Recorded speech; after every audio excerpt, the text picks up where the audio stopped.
Hello again. Here we are on episode 9. We're going to talk about the mind.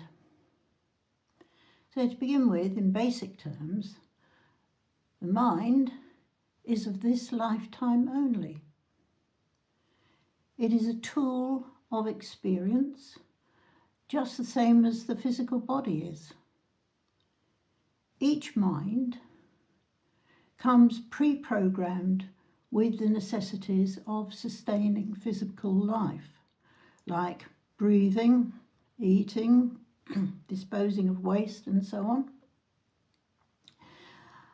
And it also carries the pre-programming of inherited DNA from its family line, and we'll talk about this later.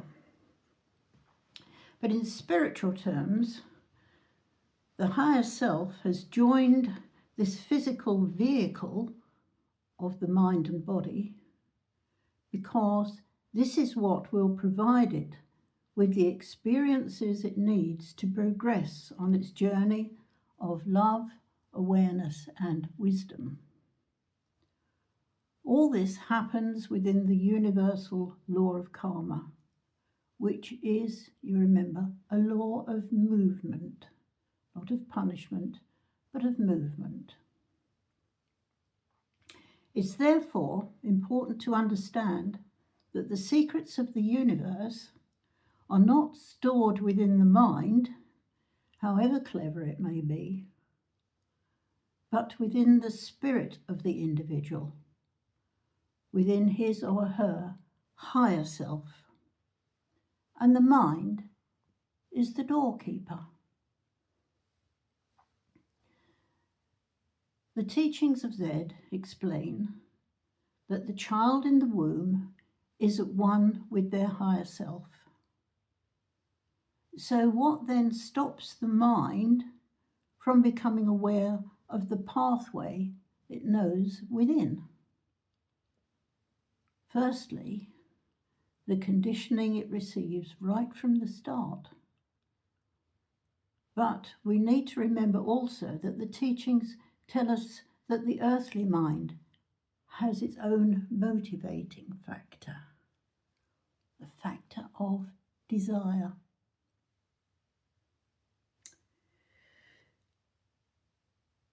I was once working with a lovely young Japanese student on the benefits of meditation when she said plaintively, "But Jane, I like my mind." And that's it in a nutshell, isn't it? Our mind likes itself. It likes to hold on to its opinions and desires. It likes to be in control, and it's reluctant to take a back seat, especially to the unknown. The mind prefers to keep its metaphoric feet on the ground. So what might make it look in a different direction? Well, one of the most important motivations for looking in a different direction is that of suffering.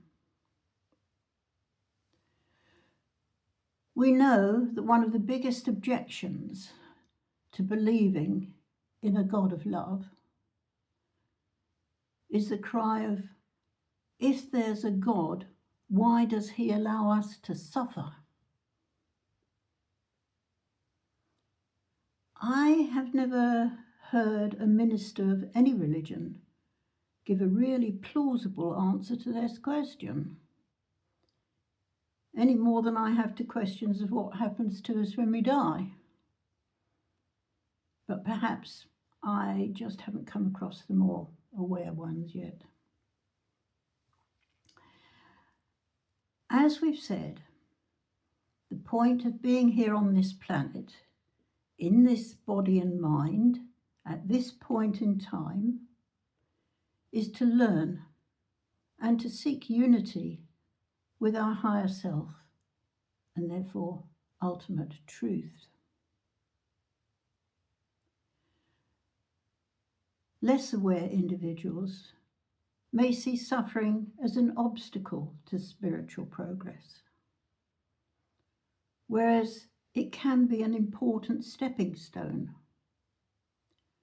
For if we had everything our mind desired in a material sense, what else would stop us in our tracks and cause us to look for a meaning for our pain? In simple terms, God, and that's whatever you imagine God to be,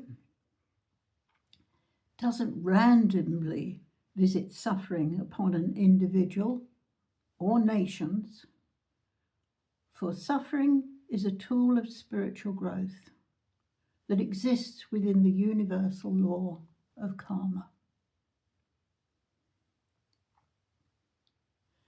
Speaking personally, as a spiritual healer for over 50 years, I am well acquainted with the suffering of others as well as my own suffering. I see that suffering can bring forth true compassion in others and their desire to alleviate it.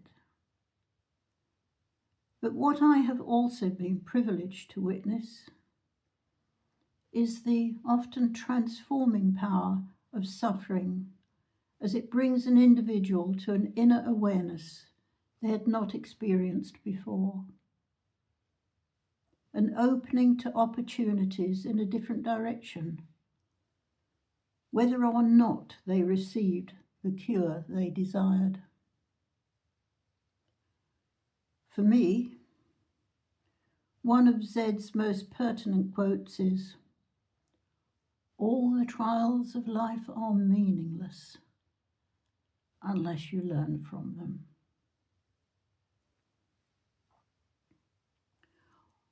On a wider scale, we see great suffering in this world today, from the willful destruction of the planet and plant life, of entire habitats and species, to the unjust wars and inhumane treatment of women, children, and men. These atrocities are not due to the deliberate will of God, a God of love, but a sign of how far humankind has strayed from its roots. We are now in a new age with a shift in energy. This is a pivotal time of change for humankind and this planet of experience. Earth is not the only planet in the universe, and the choices that are made here and now have far wider implications. Other forms of life exist throughout the universe and are concerned, for everything is in a state of interaction.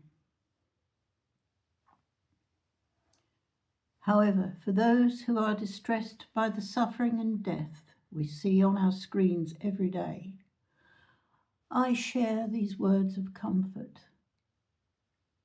But always remember, they do not die, they come home.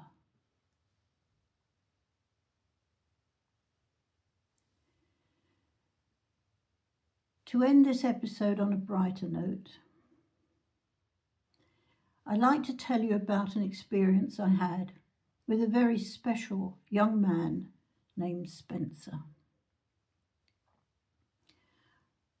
I've written a full account of this elsewhere, but in essence, Spencer came to me in his teens with an advanced form of leukemia. He was an extremely likable and cheerful young man, in spite of years of illness and the rigours of challenging treatments. He responded to my healing energy in a truly unexpected and dramatic manner that was far beyond his normal capacity, all witnessed by his completely stunned father. After that, Spencer kept in touch and he attended a couple of my workshops in which he demonstrated his wisdom, because he was a very wise young man, and his kindness to everyone. Eventually, I heard that Spencer had died following a heart-lung transplant. When I heard that, I went into my room, sat down, lit a candle,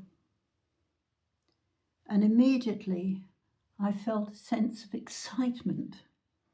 And I was aware that a wide grin had spread across my face, and there was no doubt who was here. With great enthusiasm, Spencer told me, "It's great, Jane. It's everything you said it would be."